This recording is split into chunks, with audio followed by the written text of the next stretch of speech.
is pretty much intending on you having this open, for example, on your iPad or your phone, and then working side by side on your beginning documents as you go.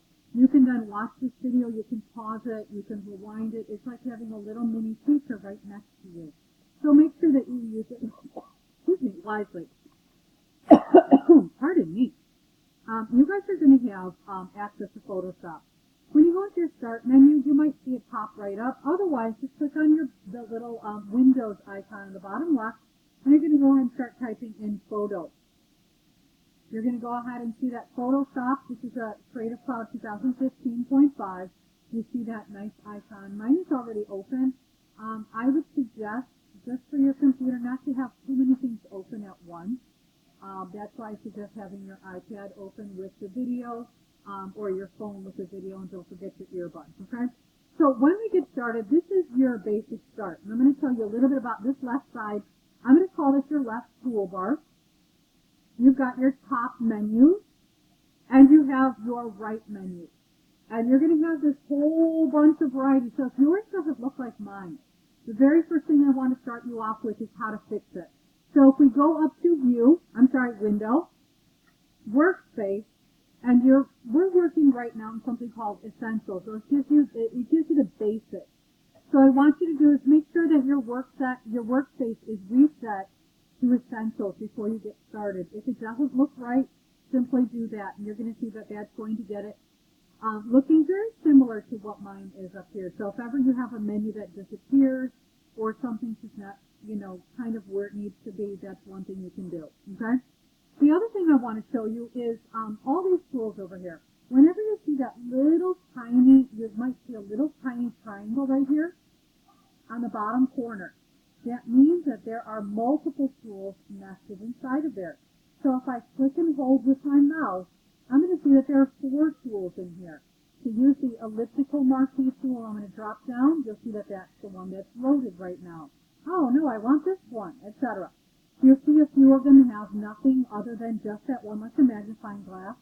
There's no other options with the magnifying glass. So just know you have many options underneath. So if you see it loaded on my screen, like this is a brush, but on your screen it's a pencil, that's how you can fix it, okay?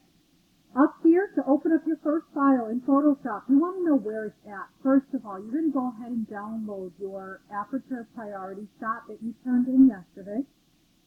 You want to download that to your computer. I have Google File Stream. I don't think you guys have that. So you want to download that file so you can actually grab that from your downloads and start working on it. So you're going to go ahead and File, open your first document. Your computer's a little slow this morning. I'm just going to go ahead and just find a picture.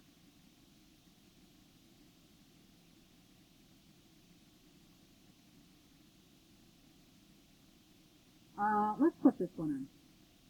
Okay? You get a little closer to Halloween. It's a little creepy, a little edgy. Alright, so when you first start with your picture, you've got your image. You can check all your information on your image size right here, if you so need to, but we're going to kind of just stay with what we have right now. We're going to start with the basics. Over here, I want you to understand that Photoshop works in layers like a sandwich. The bottom thing is the bottom layer, and then you build on top of it. If you do something to this layer, it's going to be destructive. It's like taking a bite out of your sandwich. You can never get that back. You have to make a brand new sandwich. So you do want to be aware of that. What I do to start with is I press the Control key on my keyboard, and I tap the letter J. And what I've done was I've made a copy. You can also, oh my goodness, my computer is very slow. You can also right-click, duplicate layer, and just say OK, and you'll get another copy. So again, we're working just on one copy though. So Control J, or right-click, duplicate, and OK. So you're going to work on that copy, and I want you, we're going to be a little bit destructive to it. You're going to go ahead and start working with your adjustments. There's a few ways to do adjustments. I'm going to have you do some adjustment layers in here because they're more visual, but I'll explain why we would make a copy to it later on. Okay? So right now I've got brightness and contrast. I've got my levels, curves, exposure, vibrance, hue, saturation, etc. The ones I want you to be working with on this first one are going to be focusing on brightness and contrast, on your levels, and then your hue and saturation. Okay? So I'm going to go over to my level, and when I click on that, I'm going to see that this is my histogram. And I hope you can all see this because I don't want you to miss these basics. Don't forget that.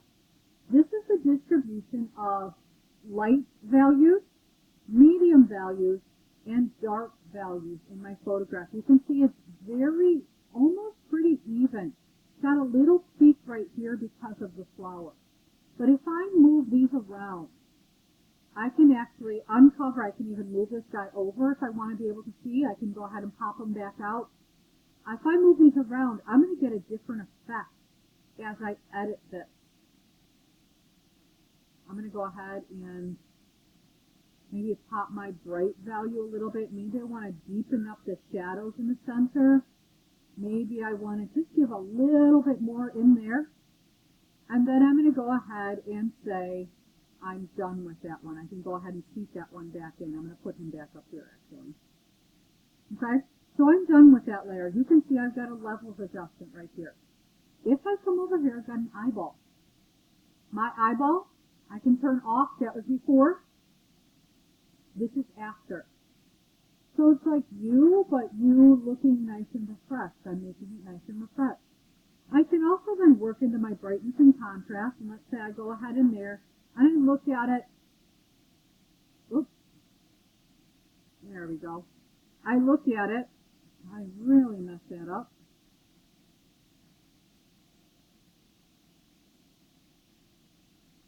To edit, you can double click there. I don't like what I've been doing in here. I really don't like what's been happening. So instead, I'm going to go ahead and undo it. So, get back to my layers. I'm going to go ahead and undo that. Here's my undo right here. This is my history. I'm going to make it a little bit bigger so you can see everything that I've done so far in this sitting. I want you to take this, and I'm going to go one layer above that. Nope, that didn't do it. One layer above that. Ah, there it was, right there. I do not delete from here. You're going to mess something up if you delete from here. So what I do is I naturally let it override. I'm going to go on to hue saturation. You'll notice now those other steps disappeared naturally. So I'm going to put that back. Let's say I want to work with this hue and saturation. I want to warm it up a little bit. I'm going to slide it this way. I'm going to make it a little cooler. Again, I want to make it realistic. I don't want to make something funky that doesn't look like it really existed. Not for this project. This project, you want your picture, but your picture on its most refreshed day. So again, I might just green it up just a tiny bit. I can saturate, of course, this is oversaturating. This is turning it to a black and white. I can dull it down a little, which I think is a kind of a nice effect for this kind of a creepy spider-based photograph. I very rarely will touch lightness in here, so I would not worry about that too much. So again, I'm going to come back here, click back on my layers. You can see I've got my layer style there. Last thing I want you to do is save it. File, Save As, and I'd like you to put it in your Google Drive or your H Drive and then transfer it over. And then you're going to go ahead and create a folder. I'm in my H Drive right now. New folder, digital photo. Oh, well, pardon the caption. I'm going to go back to it. And then go ahead and start dropping them in here. So this one would be, I could call it AP. There we go. AP photo edit in PS. That would be my aperture priority photo edited in Photoshop. Then I hit save. And that's what I want you to do with your first image. I want to see that you have evidence of this. And then I'm going to put an assignment up tomorrow. You're going to drop your file in so I can see the evidence of these changes. I've tried these things. I can, nope, that one didn't work. I can actually get rid of that. I can drag that down to the garbage can because I actually didn't do anything with that.